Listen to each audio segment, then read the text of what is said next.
中共爆发反清零的白纸革命，中共中央政法委11月28日下令，声称要对这个大规模抗议运动进行严厉打击。随后，多个省份的中共一把手开始部署镇压。11月26日至28日，所谓新疆维吾尔自治区党委书记马兴瑞连续3天召开会议，对镇压提出要求，并声称要加强网络信息管理。乌鲁木齐警方从26日起开始了秋后算账，照指录像，按图索骥入室抓捕参与抗议和传播火灾视频的人员。11月28日，西藏自治区党委书记王军正也在会上声称要把维稳作为第一工作任务。网上消息说，最早举起白纸抗议、开启白纸运动的南京传媒学院女学生已经被捕，目前与外界失联。中共已开始通过电子监控、人脸识别技术，还有安全部门、公安系统、武警系统进行全面监视监控，对抗议者进行一个个的抓捕。上海市随即调整了区域风险等级，63个主要城区被定为中共病毒疫情高风险区，这引发了上海市民的强烈质疑。有人认为，新一轮的封控是为了报复上周上海人在乌鲁木齐中路的抗议。中共的极端疫情管控引发了白纸革命。日前，习近平罕见谈及这一抗议运动，称是疫情导致。外界分析，在民众的怒火之下，中共当局会放松相关政策，但民众的反抗与中共的破坏都不会停止。12月1日，到访北京的欧盟理事会主席米歇尔与中共领导人习近平举行了会谈，双方谈起了中国各地大量爆发的抗议活动。米歇尔向习近平强调，和平集会是一项基本的权利，是记载于世界人权宣言和国家机构中的权利。根据南华早报报道，参与会谈的欧盟官员披露，习近平称，抗议的原因是民众对3年来的疫情感到沮丧，抗议主要人群是学生和青少年。习近平还表示，目前在中国流行的病毒主要是奥美克戎变种，致死率低于之前流行的德尔塔变种。欧盟官员认为，这将预示着习近平即将放宽封控措施。大陆官媒在报道本次会谈时只字未提上述内容，而且官方一直否认国内爆发的大规模反抗运动。11月24日，乌鲁木齐发生的一场火灾惨剧，导致了44人的死亡。据传当时楼门被锁，消防通道被堵，这是中共清零政策下的又一血债，点燃了民间抗议之火。随后，抗议浪潮席卷了中国各地，到处都有民众群起反抗清零封控。全国各高校的学生也纷纷站出来发声抗议，很多抗议者手举白纸，现场不时传出共产党下台、习近平下台、反封控、要自由等口号。抗议事件发生后，近日逐渐出现了防疫放松的迹象，包括解除部分封锁、允许病患者在家隔离等。但网上信息显示，也有很多地方仍在继续大建方舱，到处拉人隔离，还有的地方刚解封就又要封，乱象频出。中共在海外设立的警察站已引起了各国的关注。最新报告指出，中共政府在53个国家设有102个警察站。目前，美国、加拿大、英国等14国已展开调查，爱尔兰和荷兰已宣布关闭境内的中共警察站。12月5日，国际人权组织保护卫士发布最新报告，指出中共政府在海外设有102个警察站，比9月份公布的54个增加了48个。这些警察站分布在53个国家，这些中国海外警察站被指侵犯他国主权，打击对中共政府持不同政见的海外华人。新发现的海外警察站大部分是江苏南通和浙江温州公安局自2016年以来设置的，目前已有发现4个地方公安局设置了海外警察站，包括福建和福州。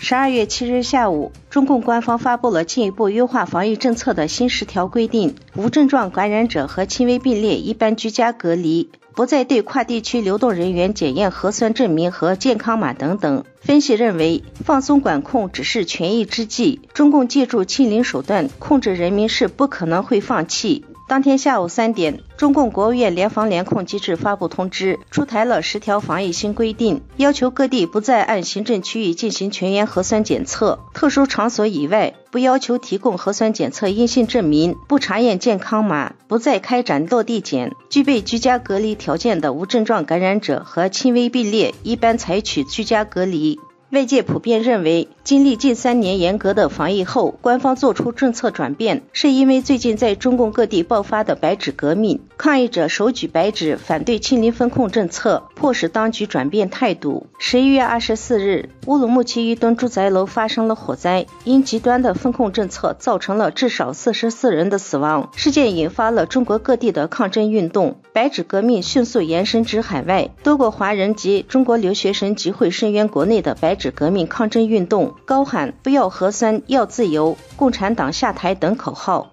白纸革命在中国国内遭到了压制，暂时没有再出现大规模的抗议，但这次民间抗争迫使当局做出了让步。时评评论人士认为，中共对付民众的抗争向来是使用一手软一手硬的手段，中共利用清零防疫来加强对民众的控制，加强维稳，他们这种手段是不可能放弃的。放松防疫管控只是中共一时的权宜之计，一旦民间抗争风声一过，中共很可能会重蹈覆辙。中国松动疫情管控政策后，多地出现买药难、药品断货的现象。中国多地的医院发热门诊也因有阳性病患宣布停诊，导致民众就医困难。有北京民众爆料，4日当晚发烧，完全无法吞咽，去了3家医院，发热门诊都不收。对此，有网友说，以为开放了会好点，结果再次回到了2020年1月的武汉。在中共放松疫情管控后，民众购买药品的需求剧增，感冒药、退烧药、抗原试剂盒等类药品热销，多地出现了买药难、药品断货的现象，其中又以莲花清瘟和布洛芬缺货较为严重。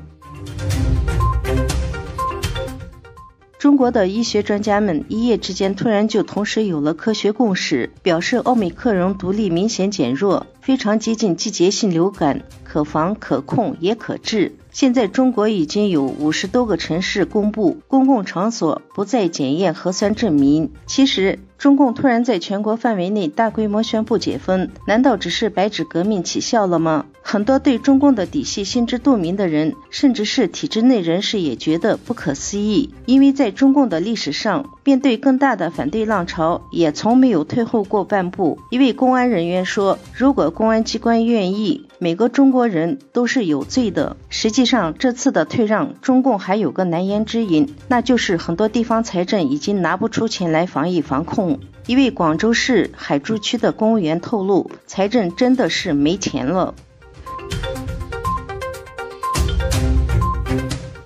针对由乌鲁木齐火灾引发的中国民众抗议活动，49个人权团体12月7日发布了联合声明，要求中国政府恪守其宪法以及签署的联合国相关人权公约，停止以暴力或法外手段滥用刑典对待行使其基本人权和自由的民众。声明说，由悼念乌鲁木齐火灾引发的街头集会和抗议活动连日在中国多个城市蔓延，群众表达对清零政策带来的严厉风控措施以及对当权者的不满，部分人士手持白纸，并诉求公民的人权和基本自由。声明还要求中国政府尊重宪法赋予的隐私权、和平集会和表达的权利和自由，确保警察的所有行动都符合国际准则，包括联合国执法人员使用武力与火器的基本原则的规范，停止追捕因参与和平抗议的所有人士，确保所有遭受暴力对待的人员得到有效的救济，停止监控、骚扰、虐待、搜查和任意拘捕独立报道抗议事件的记者和新闻自由捍卫者，公布近日和平抗议而被扣押的人数和被指控的罪名等。参与联署的包括国际特赦组织、自由之家、前线卫士、西藏台湾人权连线、人权观察、无国际记者组织、保护卫士、世界维吾尔代表大会等49个团体。本本周发布的一篇报告说，全球汽车产业供应链与在中国所谓新疆维吾尔自治区直接使用强迫劳动或从这样做的公司购买原料等产品的公司关系密切。报告说，每一个主要传统汽车和电动车制造商家实际上都与维吾尔地区的强迫劳动有大量的接触。美国主要车厂没有对这篇报道做出立即反应。中国一直否认所谓新疆存在强迫劳动，但存在支持联合国、主要人权组织和西方国家支撑的实质证据。报道详细指出，轮胎、坐垫、电池、电子元件等具体的汽车元件都使用了来自所谓新疆的原料，由在所谓新疆做生意的公司提供，或由参与中国政府的计划使用从所谓新疆强迫迁到中国其他地区的劳工的公司提供。全球的汽车供应链深深依赖设计所谓新疆元件的情况。报告也对其他产业有明确的影响，很多涉及所谓新疆的汽车元件，包括钢、铜、铝、硅，都是其他制造领域的基本原料。报告质疑汽车制造商家是否遵守美国的防止强迫维吾尔人的劳动法。驱动力报告要求国家政府通过新的立法，要求公司检查直接供应商家的过往行为，证明供应链不存在强迫劳动。此报告的作者说，报告中的各项数据来自公开资源，包括运输数据、企业金融和媒体报道、新闻、国家宣传、遥感数据和地图等。